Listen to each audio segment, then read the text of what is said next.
Mungkin Anda pernah menemukan aksi pelanggaran terjadi di lapangan dan bagaimana cara melaporkannya, Pak Arief? Selain saksi, apa yang harus dilakukan misalnya? Pelanggaran itu bisa disampaikan kepada Panwas, ya, dan Panwas pasti akan memproses. Contohnya adalah kejadian-kejadian coblos sebelum sudah hari pemungutan suara itu kemudian kita proses, gitu kan. Dan saya ingin juga aparat kami KPU dan struktur sampai ke tingkat KPPS, siapapun yang nakal terbukti melanggar ketentuan pidana, pidanakan. Nah, ini saya terkait dengan bersih juga, gitu loh. Oke, betul, itu harapan kita semua, Pak Arief. Tapi Anda dan teman-teman kan sudah menciptakan sistem yang diupayakan seoptimal mungkin meminimalisir terjadinya aksi-aksi pelanggaran. Tapi kan kita bicara moralitas petugas. Ya, ini siapa yang bisa menjamin? Bahkan malaikat mungkin juga bingung gitu kan, perlu SK apa ini untuk menjaga moralitas petugas Anda di lapangan? Ya, memang tidak bisa kita meminta mereka supaya moralnya bagus. Enggak, kita bangunkan sistemnya. Makanya kemudian selain C1 ini bisa didapat ketika saksi berada di TPS, kalau partai politik tidak mampu menghadirkan saksi di level TPS, maka mereka bisa menghadirkan saksi di level PPS dan meminta salinan C1 di level PPS. Itu terobosan KPU juga. Dulu nggak ada. Dulu C1 ya mintanya dapatnya ya di TPS. Bagaimana kalau sudah minta tapi nggak dikasih seperti tadi Pak Januar cerita? Oh, bisa dilaporkan. Bisa dilaporkan penyelenggara kami yang tidak bekerja sesuai dengan ketentuan. Kalau sudah besoknya udah nggak bisa lagi dong ya? Artinya kan ini mungkin tadi gejalanya udah capek, udah sampai jam 2 pagi gitu. Karena itu perintah undang-undang. Undang-undang mengatakan bahwa proses pemungutan selesai harus langsung dilanjutkan dengan penghitungan dan harus selesai pada hari yang sama. Makanya dia kebut. Kalau tidak selesai sampai jam 00, dia harus selesaikan kelanjutannya. Dia tidak bisa berhenti gitu loh. Nah, artinya apapun keluhan yang disampaikan oleh Pak Januar sudah tidak bisa diproses lagi dong? Ini kita tanggung bersama. KPPS-nya nanggung, Panwasnya nanggung, saksi partai nanggung. Karena desain pembuat undang-undang seperti itu. Kenapa nggak protes langsung waktu itu sih?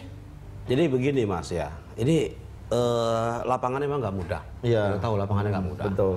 Ya, jadi pada beberapa hal KPPS juga terbatas. Karena sebenarnya yang mengisi form C1 itu kan harusnya petugas KPPS. Dan kita temukan di beberapa tempat karena kelelahan, udah saksi-saksinya tulis sendiri-sendiri. Jadi minta tolong ke saksi. Oh iya. Nah, saksi ini dari partai tertentu kah atau semua saksi? Ya kadang semuanya juga diisi aja masing-masing nanti. Dia mengisi masing-masing di partainya. Ya, teknisnya macam-macam lah. Ada yang suruh ngisi bareng-bareng, ada yang ini. Gitu. Tapi tetap, finally. Nah, sebenarnya nggak boleh itu. Nah, siapa yang bisa menjamin kalau yang diisi benar? Ya itu. Tapi pada bagian akhir itu ada kolom yang ditandatangani oleh KPPS dan saksi. Sebelum ditandatangani harus dicek lagi. Yang dicek apa itu? Boleh saya pinjam lagi, Pak? Jadi ada beberapa halaman ya. Jadi halaman pertama itu berita acara. Misalnya jumlah seperti ini sama totalnya dicek lagi. Jam 2 pagi ya sudah ngantuk semua. Betul, itu yang kita temui. Makanya saya bilang tadi, satu contoh teman saya di Carita tadi. Teman-teman ketika ditulis angka 35 pun itu nggak sadar. Betul-betul nggak sadar gitu. Ketika di bawah kita random aja gitu ya. Baru ketahuan loh. Ya mudah-mudahan ini 35 gitu. Jadi pemikiran kita bersama ya, kawan-kawan di parlemen, apalagi nanti pemilu 2019 itu dilakukan bersamaan antara pemilu legislatif dan pemilu presiden. Jadi mungkin ada desain yang membuat mereka tidak harus memaksakan diri misalnya. Karena kalau bersamaan bisa saja penghitungan lebih lama waktunya. Iya, karena beban pekerjaannya kan jauh lebih banyak. Betul. Tapi SDM-nya kalau tidak ditambah, tidak diperbaiki sistemnya akan terjadi persoalan seperti ini. Dua yang harus dipikirkan. Pertama SDM-nya, kedua adalah alokasi waktunya. Jadi diperpanjang? Misalnya bisa dilakukan rekap 2 hari. Misalnya bukankah itu menciptakan peluang terjadi pelanggaran? Tentu saja. Potensi itu bisa terjadi. Makin lama aktivitasnya kan makin banyak. Makanya undang-undang kemudian membatasi ini harus dilakukan pada hari yang sama. Cuma resikonya ya itu tadi disampaikan Pak Januar, saksi kelelahan, KPPS kelelahan, semua yang terlibat di situ bisa. Artinya Pak Januar, kalau Anda sudah tahu konsekuensinya, ketika hari itu pun Anda temukan pelanggaran, Anda tidak komplain, tidak protes, ya sudah diam saja. Karena memang tidak boleh lewat hari itu gitu kan? Bukan begitu Mas. Yang kita komplain ini ada beberapa yang memang kita juga bisa pahami gitu ya. Kawan-kawan PKS itu, saksi PKS juga membantu. Artinya membantu mengawasi semua proses perhitungan itu. Tapi tidak sedikit juga yang kita minta juga nggak dikasih gitu. Misalnya? Banyak di Pandeglang juga gitu. Akhirnya harus kita terjunkan tim gitu ya dari DPD itu turun ke bawah gitu. Mana saksi apa C1-nya? Nggak dikasih, Bang. Tapi boleh nggak Pak Arief ketika diminta C1 petugas berhak menolak dengan alasan tertentu? Nggak boleh itu. Boleh. Apa? Kalau saksi bukan saksi yang diberi mandat oleh partai. Oh iya. Oke. Jadi kalau yang Bukti minta saksi dapat mandat adalah Ada surat mandat ada itu, surat ada surat mandat dari- Jadi setiap saksi yang ditugaskan untuk menjadi saksi di TPS Itu berhak. itu harus membawa surat mandat. Oke. Tapi kalau dia tiba-tiba orang datang disuruh si A, disuruh nggak si B, nggak bisa.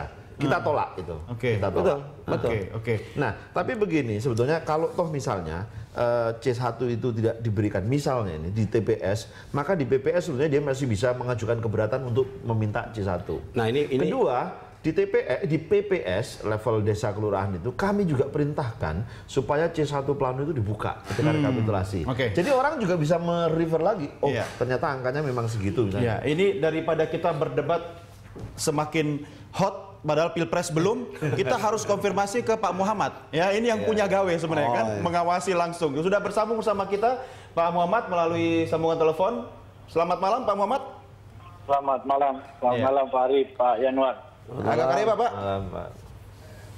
Pak Muhammad, Anda mengikuti Ya. diskusi kami sebelumnya? Halo. Pak Muhammad?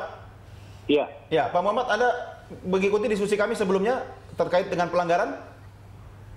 Oh sorry, saya tadi OTW ke sana tapi terjebak Oke. macet jadi. Bapak baru masuk ya? Kembali kanan, saya kembali ke Tamrin. Oke, Pak, ini terkait dengan tindakan pelanggaran yang ditemukan di lapangan, kemudian ada kasus di mana saksi dari partai tidak mendapatkan C1 ya. Bersama saya selain Pak Arief Budiman, ada juga Pak Yanuar Arief dari tim advokasi PKS. Bagaimana aksi yang dilakukan oleh Bawaslu sendiri untuk menanggapi berbagai keluhan pelanggaran ini, Pak?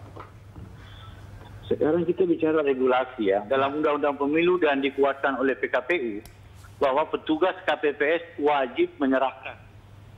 Halo? Ya, silakan Pak.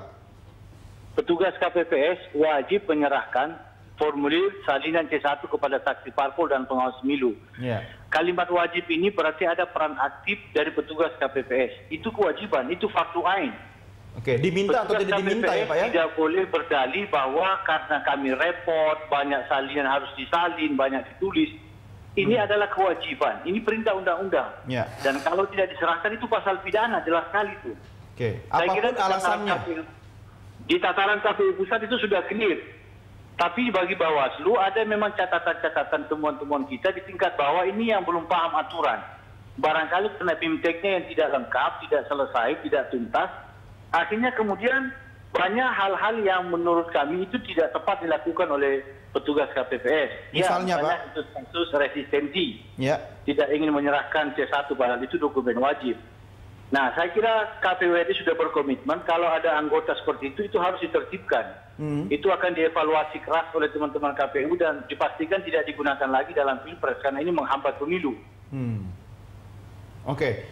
Baik, Pak Muhammad, kami akan lanjutkan di segmen berikutnya. Bapak-bapak sekalian tetap bersama kami. Kita lanjutkan kembali diskusi kita setelah yang berikut ini. Tetap bersama kami.